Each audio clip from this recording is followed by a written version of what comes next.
ಗಾಣದಾಳು ಗ್ರಾಮದಲ್ಲಿ 65 ಲಕ್ಷ ರೂಪಾಯಿ ವೆಚ್ಚದ ಆಯುಷ್ಮಾನ್ ಆರೋಗ್ಯ ಮಂದಿರಕ್ಕೆ ಶಂಕುಸ್ಥಾಪನೆ. ಚಿಕ್ಕನಾಯಕನಹಳ್ಳಿ ತಾಲೂಕಿನ ಹುಳಿಯಾರು ಹೋಬಳಿ ಗಾಣದಾಳು ಗ್ರಾಮದಲ್ಲಿ ಅಂದಾಜು ಸುಮಾರು 65 ಲಕ್ಷ ರೂಪಾಯಿ ವೆಚ್ಚದಲ್ಲಿ ನಿರ್ಮಾಣಗೊಳ್ಳಲಿರುವ ಆಯುಷ್ಮಾನ್ ಆರೋಗ್ಯ ಮಂದಿರದ ನೂತನ ಕಟ್ಟಡಕ್ಕೆ ಗುದ್ದಲಿ ಪೂಜೆ ನೆರವೇರಿಸಿ ಶಂಕುಸ್ಥಾಪನೆ ಮಾಡಲಾಯಿತು. ಕಾರ್ಯಕ್ರಮದಲ್ಲಿ ಜೆಡಿಎಸ್ ಶಾಸಕಾಂಗ ಪಕ್ಷದ ನಾಯಕರು, ಜನಪ್ರಿಯ ಶಾಸಕರಾದ ಶ್ರೀ ಸುರೇಶ್ ಬಾಬು ಸಿಬಿರವರು ಭಾಗವಹಿಸಿ ಮಾತನಾಡಿ, ಗ್ರಾಮೀಣ ಪ್ರದೇಶದ ಜನರಿಗೆ ಗುಣಮಟ್ಟದ ಆರೋಗ್ಯ ಸೇವೆಗಳನ್ನು ತಲುಪಿಸುವ ಉದ್ದೇಶದಿಂದ ಈ ಆರೋಗ್ಯ ಮಂದಿರವನ್ನು ನಿರ್ಮಿಸಲಾಗುತ್ತಿದೆ ಎಂದು ತಿಳಿಸಿದರು.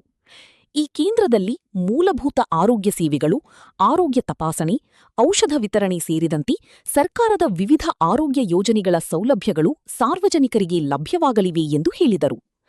ಗ್ರಾಮೀಣ ಭಾಗದ ಜನರು ಸಣ್ಣಪುಟ್ಟ ಆರೋಗ್ಯ ಸಮಸ್ಯೆಗಳಿಗಾಗಿ ದೂರದ ಪಟ್ಟಣಗಳಿಗೆ ತೆರಳಬೇಕಾದ ಅನಿವಾರ್ಯತೆ ಕಡಿಮೆಯಾಗಲಿದ್ದು, ಈ ಆರೋಗ್ಯ ಮಂದಿರವು ಜನಸಾಮಾನ್ಯರ ಆರೋಗ್ಯ ರಕ್ಷಣೆಯಲ್ಲಿ ಮಹತ್ವದ ಪಾತ್ರವಹಿಸಲಿದೆ ಎಂದು ಅಭಿಪ್ರಾಯಪಟ್ಟರು.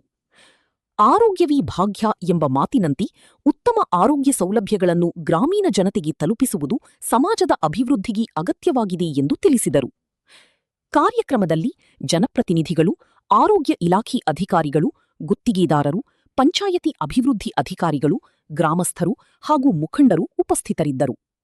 ಗ್ರಾಮದ ಅಭಿವೃದ್ಧಿಯ ದಿಸೆಯಲ್ಲಿ ಈ ಯೋಜನೆ ಮತ್ತೊಂದು ಮಹತ್ವದ ಹೆಜ್ಜೆಯಾಗಿದ್ದು, ಮುಂದಿನ ದಿನಗಳಲ್ಲಿಯೂ ಜನಪರ ಅಭಿವೃದ್ಧಿ ಕಾರ್ಯಗಳನ್ನು ಮುಂದುವರಿಸಲಾಗುವುದು ಎಂದು ತಿಳಿಸಲಾಯಿತು.